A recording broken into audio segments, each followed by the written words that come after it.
觉得就会。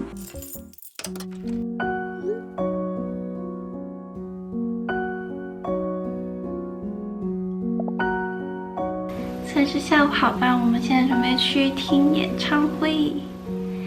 现在是周六的下午5点11分，我现在正在准备中。现在天气很冷了，所以我穿了很多。今天我带这个小白包，加上我的守护小蓝包，看我的厚围巾也给它带上，就不带那么多东西。就在那个。不是谁的小孩已到了，先进去。我们在电影院，电影开始前走。草坪上是这样的，改天可以来玩。这边看也蛮漂亮的。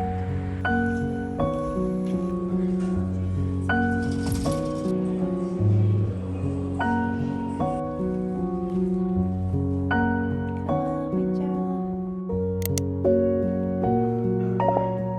穿的超级暖和的。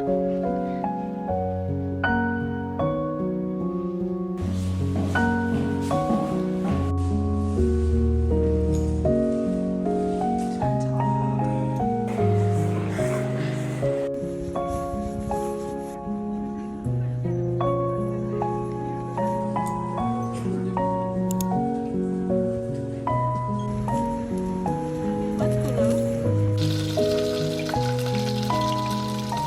谢谢我家的健面包糠，今天实验煎的一个周中会吃的。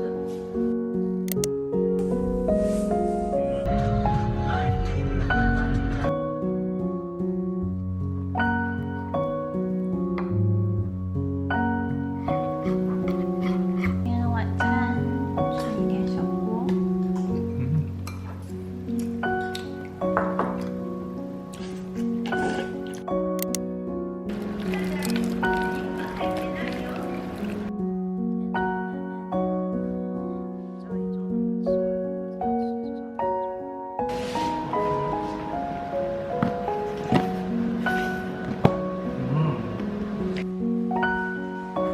真的超厚的。大家看我穿的特别厚，因为就是冬天一定要注意保暖哦。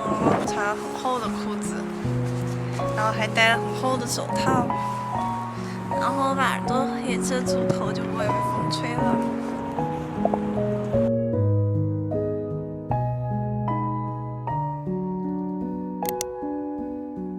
Hello 呀，今天呢，我想来做点大拉皮。我昨天现学了一下，我准备做一个比较基础版的，加一点我喜欢的味道。另外呢，上次承诺大家学会做的泡菜豆腐，我就准备今天先来演绎一下，看看我做的这个版本味道如何。如果也可以的话，也把这个步骤分享给你们，你们在家也可以尝试做。今天呢，就是做这2个东西吃，开始吧。另外也给大家看一下我这次做的泡菜，我觉得这个味道还蛮香的呢。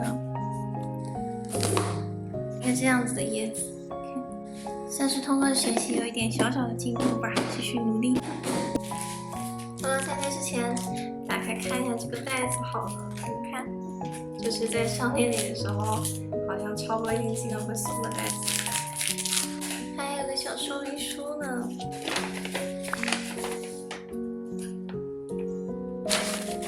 教你怎么收藏它的，挺好的。这个颜色蛮漂亮的，你们觉得呢？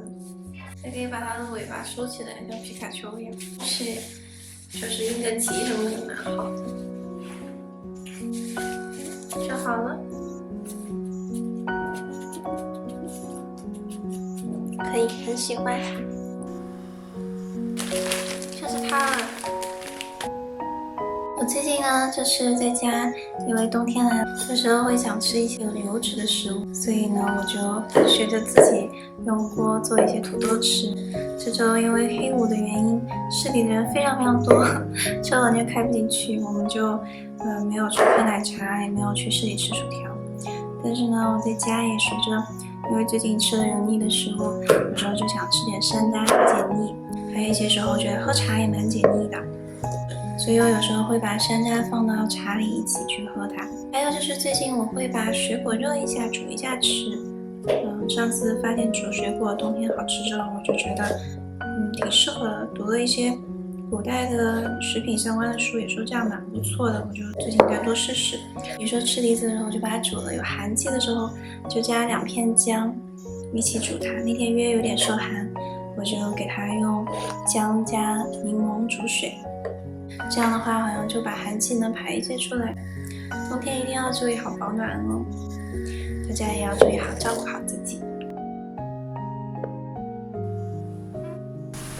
豆腐切好了，开始炒它啦。第一步就是先热油，然后炒蒜。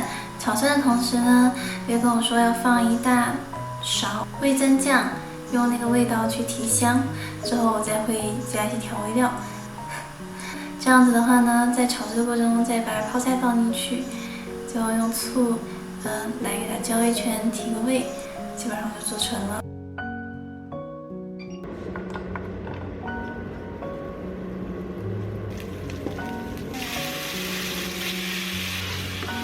它已经上色了，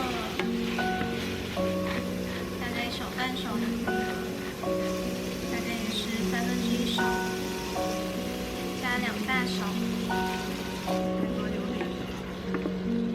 大概这么多的胡椒在周边。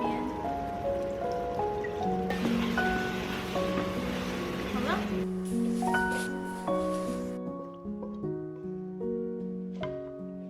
今天这个成色还不错，看有没有得到师傅的真传了。第一次尝试还有点激动。煮5到8分钟，先煮个5分钟试试。现在我来给这个大拉皮调味，它这个延展性，我终于知道为什么叫大拉皮了，延展性很强。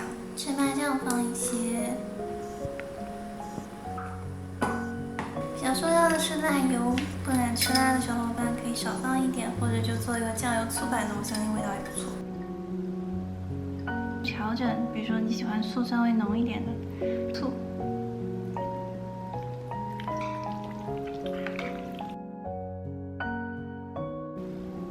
好了，再尝一口吧。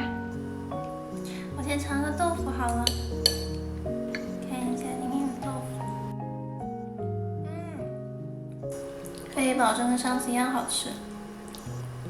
豆腐软软的，味道比较浓郁。我来尝一下这个大拉皮。一吃就 get 到这个东西为什么大家爱吃了。它里面有好多好多的这个大拉皮本身的那个芝麻酱的香味一下窜出来。哇，简单又好吃的组合，配着这个豆腐一起吃，哇，太幸福了！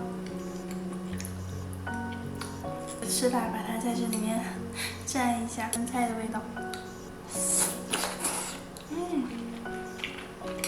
别有一番风味，太香了。它本身这个味道就已经很自然了。我觉得这应该是我第一次吃到这个大拉皮，我觉得非常非常好吃，今天吃也很舒服。这个豆腐的制作方式其实呢，只要家里料备齐，其实是花的时间不算长，但是味道还蛮不错，大家可以试试。开心的一餐。读书时间到了，今天我们来读孔子吧。他今天说的这句话是：有道德的人一定有出色的言论，有出色言论的人不一定有道德。人人一定勇敢，勇敢的人不一定仁。其实乍一读可能会有点绕，意思很简单，意思就是说勇敢和有出色言论，这些在人身上可以说是很美好的品质或者特长的事情呢，大家也一定要注意甄别。那这个人他的发心是否有仁爱之心，是捍卫吗？是保护吗？有出色言论的人呢，他们是为了帮助大家吗？好，今天我想分享的就是这些，下周再见喽！希望你们正在度过愉快的一周哦，拜拜。